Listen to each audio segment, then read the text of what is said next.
What would you do if your wife joked that your child looked more like her ex than you? How do you stay calm, collect quiet receipts, and let a court-ordered DNA test notice land in public, so the paper, not your voice, delivers the answer? Before we dive deeper into this story, I have one small request. Please subscribe, drop a like, comment, and hit that hype button to boost this channel so more people can discover these incredible stories. My name is Calder Prynne, and I learned to hold my voice steady when the room asked me to shout. I plan bus timetables for a living, so small delays and small details speak to me first. 2 mugs now live on opposite ends of our kitchen counter. A guest bed looks rested, and then not, as if someone borrowed a few careful hours. My daughter, Mira, asks simple questions about rules and stars. I answer with gentle voices, on-time pickups, and clean tables. My wife, Vera, says I confuse care with control. I say routine keeps a house from slipping. Lately, she jokes about strong genes and says our child has Dennis's smile. She calls it humor. I call it unkind. Friends online laugh at captions I did not write. I do not argue. I notice a drawer that locks when I step on the stair. I notice a phone that lights private and fades. I set a quiet reminder that reads downtown 10:35 a.m. and keep it to myself. I open a spreadsheet, then minimize it when footsteps pass. I breathe. I keep notes. I tell myself that when the time is right, I will handle this properly and let the paper speak. I wake before the sun and listen to the house decide what it wants to be today. The kettle hums. The refrigerator clicks. Somewhere upstairs, wood remembers footsteps and holds its breath. I line up a spoon with the saucer's edge because straight lines slow my head. 2 mugs rest on opposite sides of the counter, far enough apart that even steam would have to travel. I pour tea and watch the window fade from black glass to a gray square. My job is to plan buses so they arrive when people expect them. Delay by 1 minute and a street feels wrong. Delay by 10 and a life can bend in a new direction. I treat our kitchen the same way. Small steadies matter. Vera comes in holding her phone the way some people hold a mirror. She checks the screen before she looks at me. She says she might be late tonight because there is a thing with friends, and maybe Dennis will stop by because everyone still knows everyone. She calls it a casual plan. I say I hope the plan is safe and that the streets will be icy after 9. She says I worry like I am paid to worry. I say I am paid to plan, and I bring that home because I cannot take off my head and hang it by the door. She smiles at the air and drinks water and leaves the glass by the sink as if glasses move themselves when they are ready. Mira pads in, hair a soft tangle, cheeks marked by sleep. She leans into my shoulder and asks if today can earn a star for gentle voices. I say yes if we use gentle voices even when something spills. She says stars work better when the boxes have clear words. I write gentle voices at the top of a page and draw a square next to it. She writes on-time pickup under it, sounding each letter like it could fall if she moves too fast. I nod and say on time is one way love shows up in the real world. She asks if we can add clean table. I say we can. She draws a 3rd square and fills one corner with gold. Vera tells Mira that strong genes make strong smiles. She says Mira's smile is big like Dennis's, and that is funny. I say Mira's smile is Mira's, and that is enough. Vera says I am making a sermon. I say I am making toast. Mira asks if jokes can still hurt if people laugh. I say jokes can run fast and step on toes without noticing. Mira nods like she saw a complicated picture move into focus. Vera swipes her screen again and says the group wants to meet on the rooftop later this week for a small celebration. Just a few drinks, just a few pictures, just some brave honesty. I say pictures change how people remember. She says I am old. I butter toast and place it in a neat line on a plate because lines help me breathe. After breakfast, I carry laundry up the stairs. The 3rd step complains the way old wood does when it has memorized too many days. The bedroom door is opened by 2 fingers. I hear a hushed voice in the hall, then silence, then a soft click like a small animal returning to its hole. I set the basket on the landing and fold a towel on top of other folded towels. Through the gap, I see the desk drawer slide the last half inch and seat itself with a lock that barely speaks. I do not test the handle. I do not fill the quiet with questions designed to make a fight. I look at my watch, mark the time in my head, and breathe through my nose until my ribs loosen. In the guest room, the bedspread is smooth like a frozen pond. The pillow holds one thin crease as if a head lay there and then changed its mind. On the desk is a clipboard that says only statement at the top. Nothing under it. A name can grow under a word like that, or a date, or a story, or nothing at all. On the shelf sits a thin binder labeled utilities that is thicker than bills should make it. I touch nothing. I move nothing. My care is not theater. My care is paper in the right drawer and time stamped without ink. In the driveway, I tie a trash bag and carry it to the bin. A car rolls to the curb and pauses like it wants to learn our number. The driver glances at the house and drifts on. Mr. Radko waters his plants even though they do not need it this early. He says plants like a little talk in the morning. I say mornings are good for steady hands. He nods and looks down the street. Not at me, not at the car, not at the house.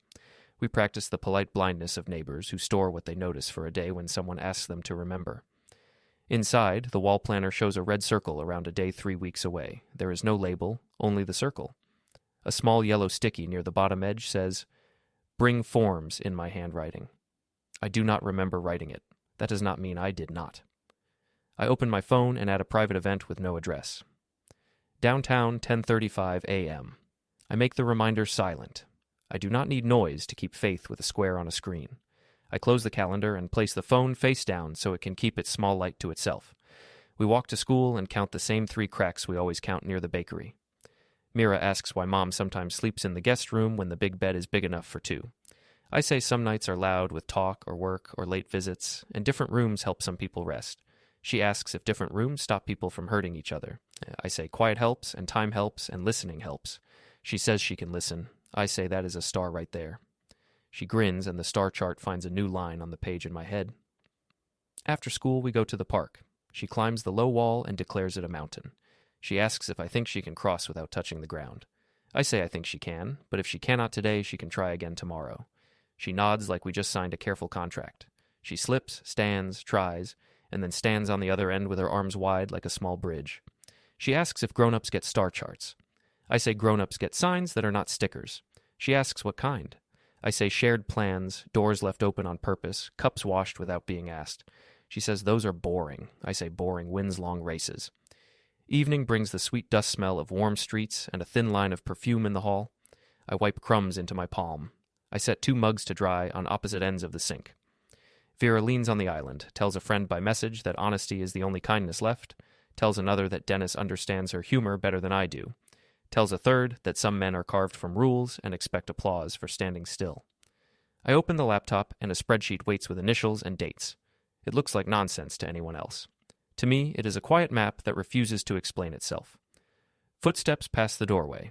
I minimize the sheet and open a help page about safe passwords. I read nothing. Some pages exist so a person can hide the page they actually care about.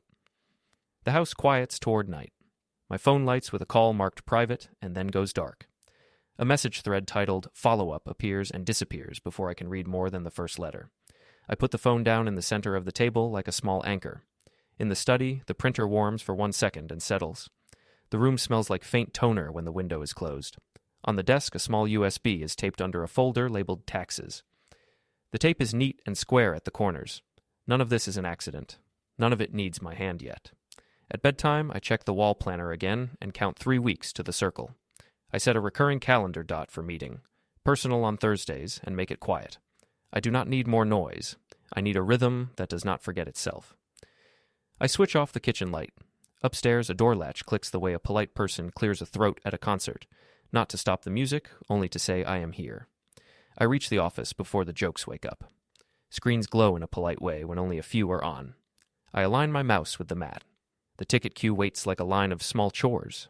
Password reset, printer stall, scanner pairing. These are doors with handles that turn. I open each and close it again. A message pops with my name tagged under a clip from a rooftop bar.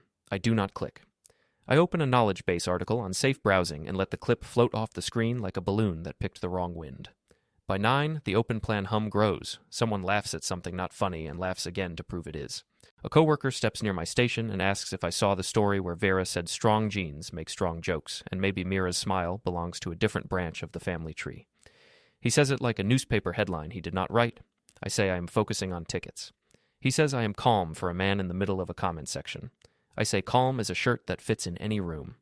He shrugs and scrolls and turns his phone face down when our manager passes. Irina leans on the partition and asks for a quick word. In the HR nook, the carpet smells like coffee that has already given its best.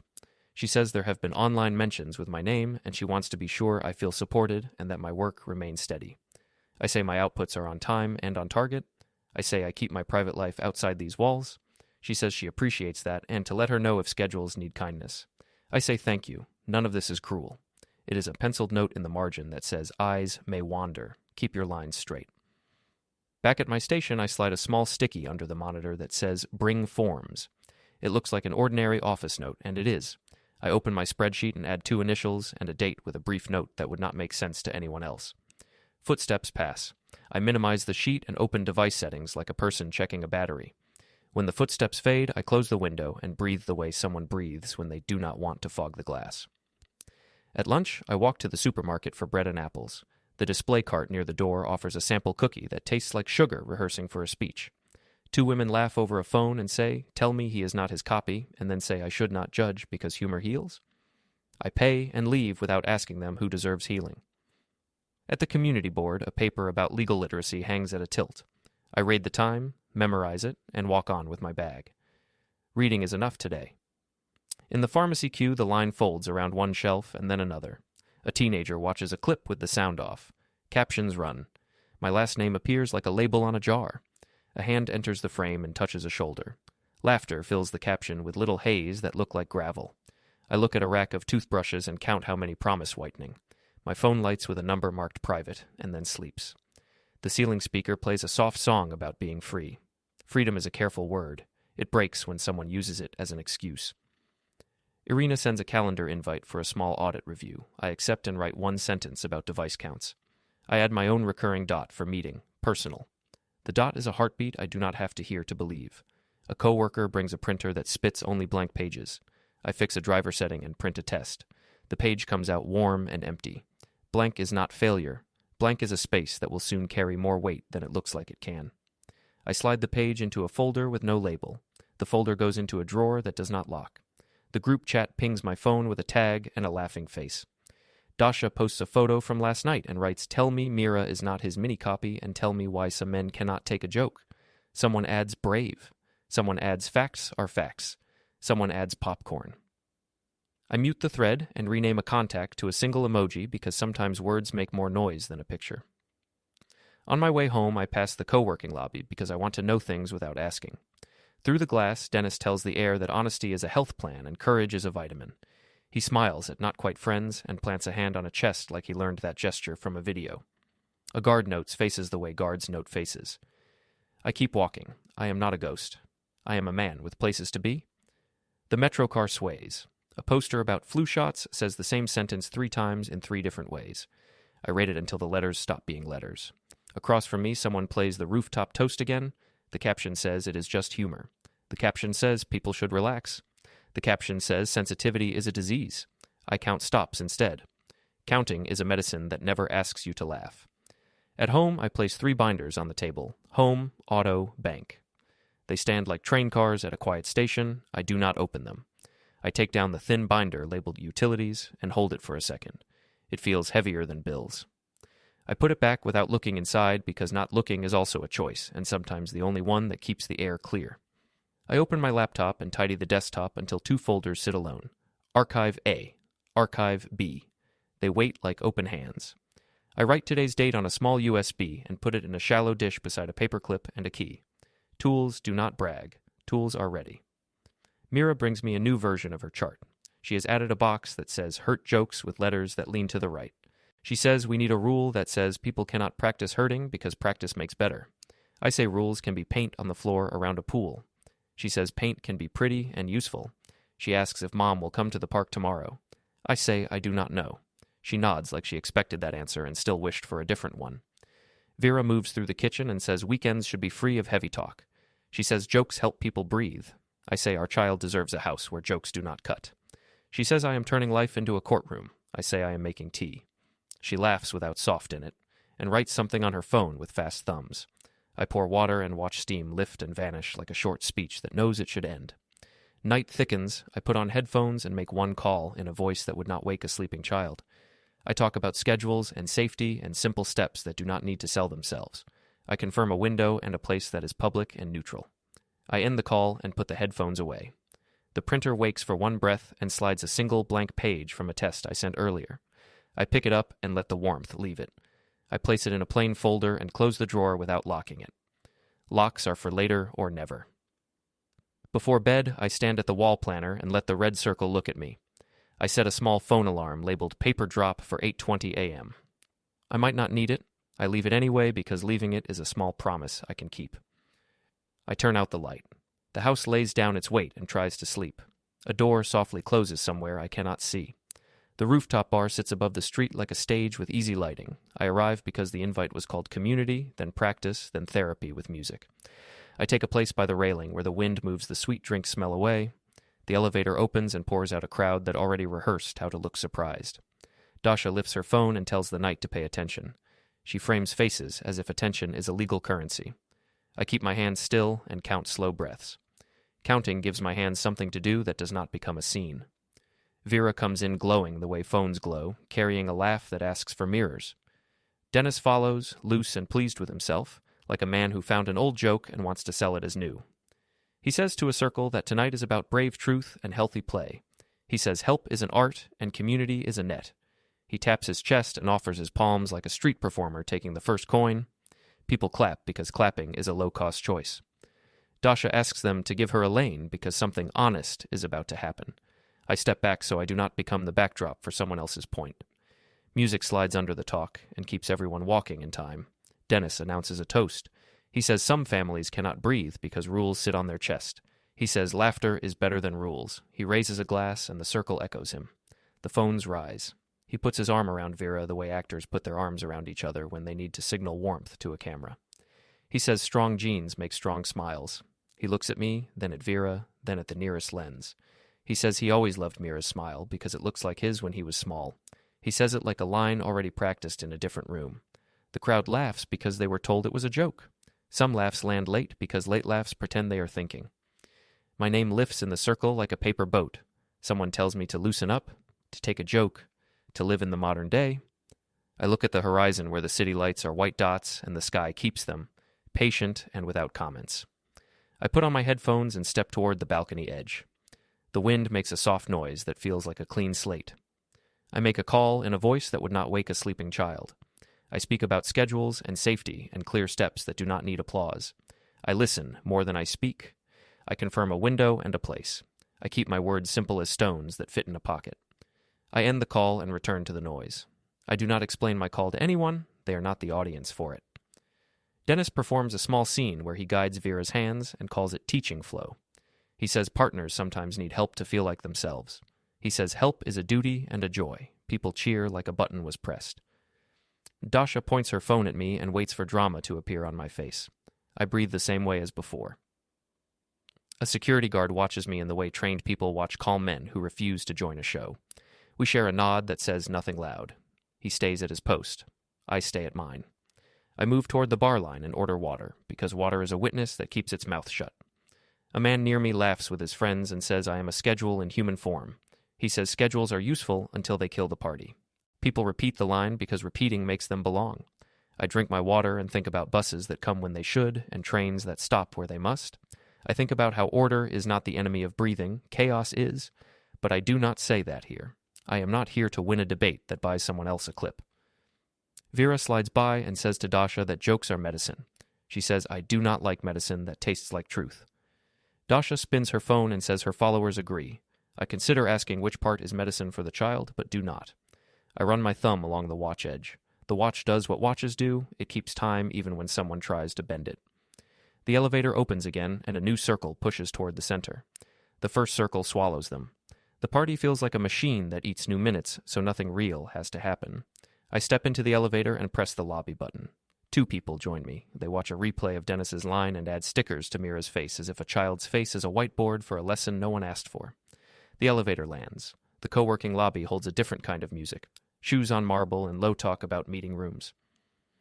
Dennis appears again by chance or plan, slapping a stranger's palm and calling himself a coach for honest living. He does not see me. Or he sees me and chooses not to see me. Both feel like the same decision. I pass through glass to the street. The air is cooler and more honest outside. A bus exhales at the corner like a large animal deciding to nap. My phone buzzes with a tag I do not open. I walk to the metro because the metro does not care who is clever. It asks for a card, then carries you if you have one. On the platform, a teenager watches the rooftop line again and types a caption with eyes that shine. The train arrives. Inside, a woman shakes her head at her screen, then glances at me as if I might deliver a line that would balance the joke. I read a flu shot poster and take the words apart until they are only shapes. I count the stops. Counting is a rope in a deep well. The ride home feels long, but only because thought makes time bend. The driveway is dark and steady. Mr. Radko waters his plants again, as if plants cannot drown as long as the water is given kindly. He says the night keeps secrets better than morning does. I say morning still comes. He nods because that is a sentence no one can argue with. Inside the kitchen, 2 mugs dry at opposite edges of the sink, like 2 people who do not like how close the other stands in a photo. I open my laptop for a moment. A small cloud pops up. File uploaded successfully. The words are small and do not want to be heroes. They tell me a square of data is where I asked it to be. I close the lid as footsteps pass down the hall. I do not need to perform organization for anyone. The organization already exists. I lie down with sleep that stays near the surface. The house makes 4 sounds: the soft lick of the heater, the light thud of the fridge, a hallway whisper that chooses to die before it becomes speech, and the faint memory of a drawer that knows how to lock itself. I breathe in sets of 4. The set calms the body, like counting stops calms a map. The night keeps its promise to end. The family restaurant spreads a long table like a road with forks. We are there for a birthday because rituals need bodies to make sense. I choose a seat near the end where Mira can lean on me and still see the cake when it arrives. Taras sits on her other side. He asks about school, and she shows him her chart with the boxes for gentle voices, on-time pickup, clean table, and hurt jokes. He says ladders are good because they tell the truth about height. He gives the star a small nod. His eyes move like a man trying not to read a sign in a window he did not write. Vera arrives with Helena and Dasha and a little weather front. Helena kisses Mira and then kisses the air near my cheek. She says families must be flexible in modern times. I say families must be kind. She says kindness and flexibility are the same.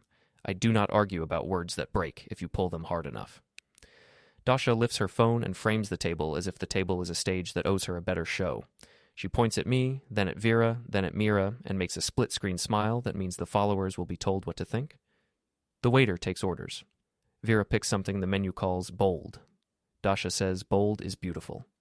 Taras asks me if work is steady. I say steady pays for steady. He nods.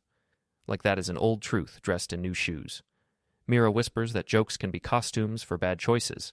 She asks if costumes get to keep walking after the party ends. I say costumes are supposed to come off before bedtime. She says some people sleep in them and then forget. She draws a tiny mask in the corner of her chart and fills it with gray. The cake arrives with candles and the song that eats all rooms. Lights dim, faces soften into good shapes for cameras, and phones become little moons. Dasha makes Vera pose, then points the lens at me, then back at Vera like a metronome. The song ends, people cheer, and the lights return. The waiter asks who wants coffee. I ask for tea. Tea keeps my hands quiet. Vera mentions to Dasha that I am performing calm again. Dasha writes the word calm in the air with her finger like it is a joke that can be shaped. Helena clears her throat and starts a speech that wants to be soft and lands as a small slap. She says people should be brave enough to laugh at old rules. She says love should breathe. She says some men confuse care with control and choke the air with timetables. She does not say my name, but my name sits in every sentence like a silent weight. Taras coughs and asks Mira about the star chart. He asks what earns a star. She says gentle voices and on-time pickups. Helena smiles at the child and says children can be resilient when adults finally tell the truth. I focus on cutting cake into squares that will not slide. I excuse myself to the hallway near the restrooms. Fluorescent light tells the truth without romance. I look at myself in the mirror and see a man built from straight lines and steady words. I wash my hands longer than the handbook would require. I take out my phone and check the calendar. The red circled date holds. For a second, I type paper drop in a reminder, then delete it. I set the phone to vibrate only and feel the small click under my thumb. I breathe twice and return to the table. Back at the table, Mira asks if candy rings still count as real promises. I say some promises melt under heat. She asks if rings that do not melt can still be jokes. I say some jokes are costumes for decisions people do not want to own. She nods like she has been handed a tool. Taras folds his napkin and puts it down without speaking. Helena tells Vera that honesty will always upset cowards. Vera smiles at this and checks her phone for the reaction before her face settles. Dasha takes a photo of crumbs and writes a caption about the beauty of messy truths. I take a sip of tea and let the cup warm my hand. Warm hands remind you you are here. We go home early so Mira can sleep. The house stands like a quiet witness. The guest bed is smooth again, but the top sheet is turned down by one careful thumb. In the study, a thin binder labeled Utilities sits straighter than yesterday and still looks too heavy for simple bills. On the wall planner, a red circle marks the same day, and now a small blue dot sits 1 week before it with no words. I send one neutral line in the message thread titled Follow Up. I saw what I needed to see. Thank you for your time. I put the phone face down. The table owns its light again. From the landing, I hear a faint shredder hum. It runs 3 seconds, stops, then sighs for 2 and stops. The sound is a person trying to decide whether paper is safer as shapes or as strips. I do not open the door that would show me. I stand at the rail and let the sound file itself in my head under a date. Downstairs, I place 3 binders, home, auto, bank, on the shelf at eye level. I dust the covers with one pass, not because of dust, because of order. The binders sit like good shoes by the front door, ready for use, not begging for notice. Morning comes with a thin mist over the park. Mira swings slow and asks if homes can have rules like school. I say yes, and one rule is that people do not practice hurting each other in public places. She asks if the rule needs a picture. I say the picture is a door that closes softly and a person who waits before speaking. She pushes higher and watches the metal frame cut the sky into neat pieces. She says rules should be big enough to cover the sky. I say rules should be strong enough to hold a roof. Later I stand in a pharmacy queue again because I forgot batteries. The line moves like people do when they are thinking about other rooms. A clip plays 2 places ahead. The caption uses my last name and a laughing face. A woman looks from the screen to me and then back, and then decides to look at gum instead. My phone lights with a message from a contact whose name is only an emoji. It says the clip found a larger page. It offers a link. I flick it away and study a wall of vitamin bottles until labels go quiet. At dinner, the house tries to be a home. I set 2 mugs on the counter to dry. They sit far apart like strangers who read the same book on different days. I place a small USB in the dish and label it with today's date. I open a spreadsheet and add a line with initials and a time. Footsteps pass in the hall. I minimize the sheet and open a page about safe passwords. I close it because I do not need camouflage when I'm alone. Vera steps in and says weekends should be light. She says my face makes rooms heavy. I say steady makes rooms safe. She says I am turning life into paperwork. I say I am making tea. She leaves with her phone lighting the corner she just vacated. Night tries on the house. I put on headphones and make one short call with the river voice. I talk about tomorrow and a place where people speak in straight lines. I confirm a window and a method that is public and neutral. I thank the person for the time. I end the call and remove the headphones. The printer wakes and slides a single blank page from a test job I sent earlier. I hold the page until it cools. Blank can carry a lot if you know what goes on it later. I place it in a plain folder and close the drawer that does not lock. Before sleep, I look at the wall planner once more. The red circle keeps its color. I set a small phone alarm labeled paper drop for 8:20 a.m. and leave it. I do not know if I will need the nudge. I know I want the promise. I turn out the light and feel the house put its weight down. In the quiet, a step pauses outside the door and then moves on. Silence keeps faith. Morning opens like a clean page. I reach the office before the chatter wakes. The open plan floor hums at a low setting.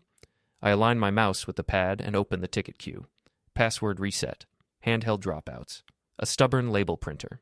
These are problems with handles that turn. I turn them. The screen tries to show me a link with my last name in bold.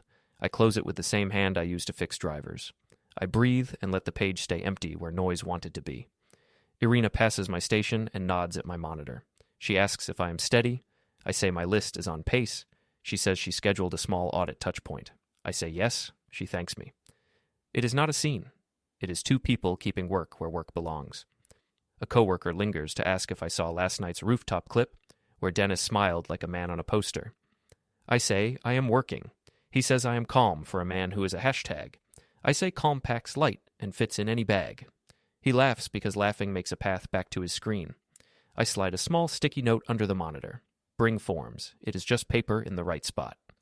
I open my spreadsheet and add a row with 3 initials and a time. It looks like nonsense to anyone who does not speak my language of dates.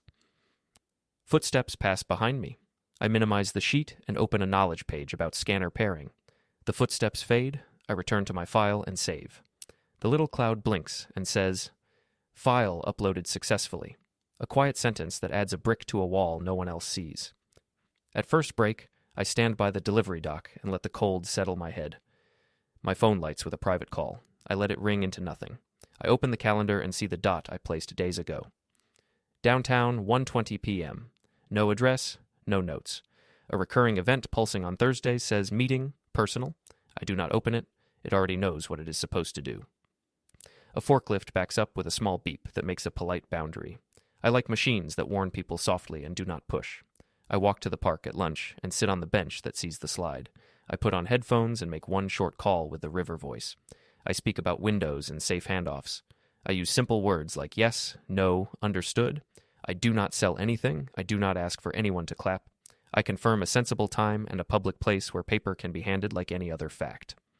I thank the voice and end the call. Wind moves maple leaves. They applaud without picking sides.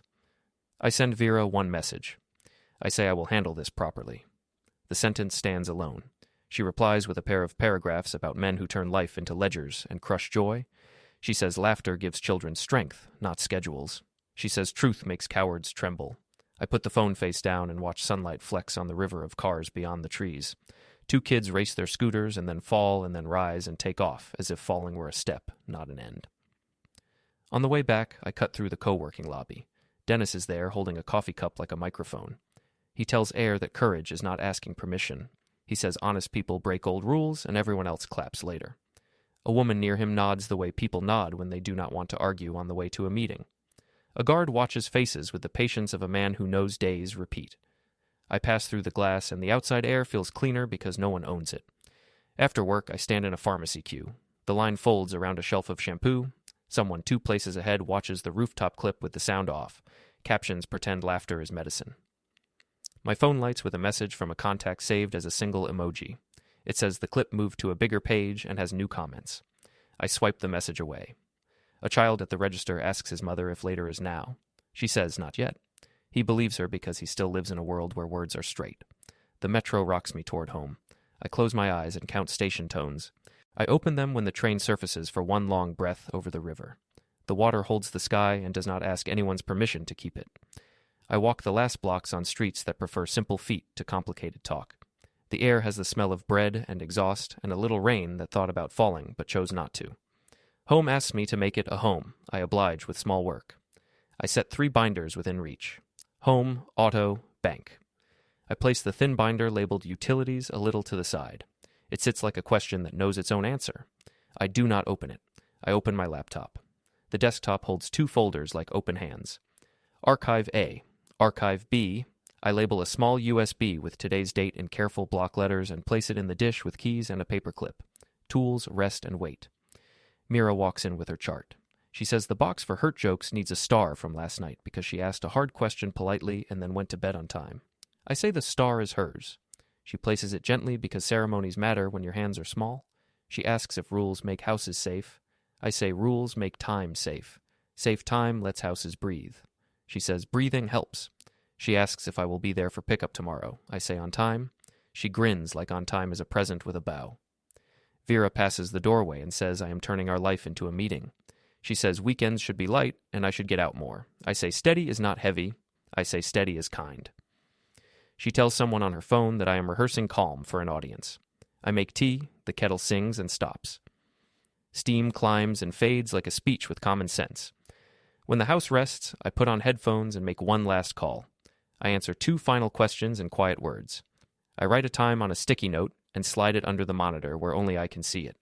I close the call and set the headphones in a drawer that does not lock. The printer warms and slides a single blank page from a test job. I hold the page until the heat leaves. Blank can hold truth later. Blank can keep secrets until it is time to speak. I save 2 files and watch the cloud say file uploaded successfully. The message is small and square and correct. My phone buzzes with a reminder and I dismiss it. My calendar dot does not need bells. I move the cursor to close windows. The desktop tree remains. Archive A, Archive B, I close the laptop.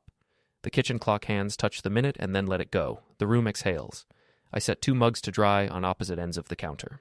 They look like landmarks on a map drawn for a simple trip. I rinse the sink and wipe the counter. I turn off the light. The hallway holds a little perfume and a little toner smell. Somewhere a floorboard clicks when someone shifts their weight. I let the sound pass through me without collecting it. The hospital cafeteria is cool and bright, like a room that wants to be neutral. Trays slide, shoes murmur. Someone laughs at a joke about rubber gloves. Coffee steams in paper cups that wear brown rings like badges. I choose a place near a pillar where I can see the elevator and the line for soup. I hold nothing in my hands. My phone stays in my pocket. Minutes move through the room like small birds that do not land. The elevator opens and gives the room 3 familiar faces. Vera steps out first, carrying a smile meant for cameras. Dennis follows, casual, a little taller than the moment requires. Dasha keeps her phone up like a mirror that loves her back. They angle for a table near the window. Dasha pans the room for light. She frames the trays like props.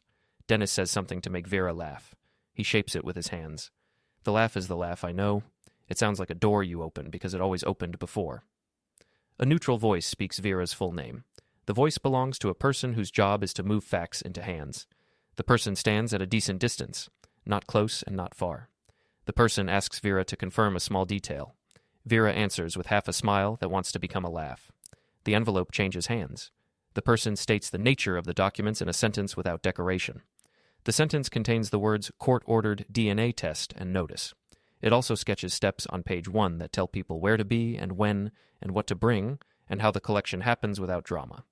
The cafeteria does not pause the way a theater would, but the hum finds a new pitch.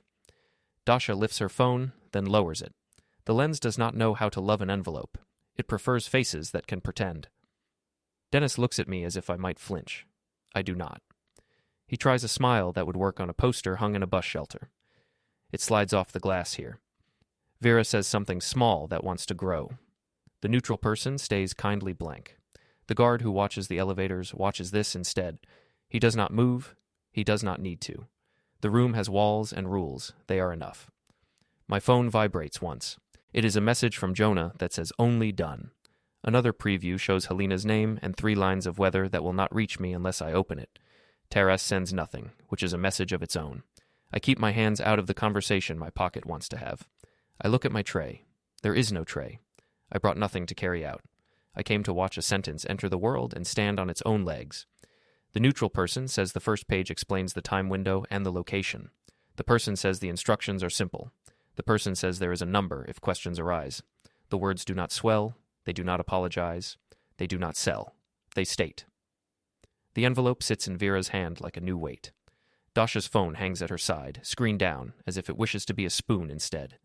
Dennis lifts both palms and speaks to no one and everyone. He says this is unnecessary. The neutral person says this is notice. The guard looks at the clock and then not at the clock. A cafeteria worker pauses with a tray and then resumes. Life resumes because life always does after paper tells it what to do next. I do not speak to Vera. I do not add a line to the record that does not need me to ornament it.